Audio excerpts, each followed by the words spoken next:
Охота за фальшью, как балыкчи в Чолпоноте усилили контроль за акцизными марками. В городах прошел рейд, который стал тревожным звонком для серых продавцов. Совместно с управлением делами президента, предприятием Учкун и Государственной налоговой службой ревизоры проверили торговые точки на наличие фальсифицированной продукции. Акцизная марка – это не просто наклейка, это защита потребителя, доход государства и символ доверия к системе. Рейд выявил еще одну неприятную сторону – информационные сливы.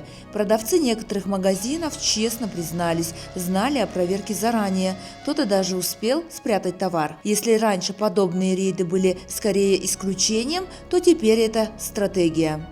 Жоқ, маркасы жоқ келіп жатады да. Маркасы жоқ келіп жатады. Салық. Көрдің бе? Ушул түшкөн акча каражат зарплата мамлекетибизде. Пособие. Эки эле бюджет образующий эң чоң бизде орган бар. Бирөөсү таможня болсо, чоң налоговый системасы.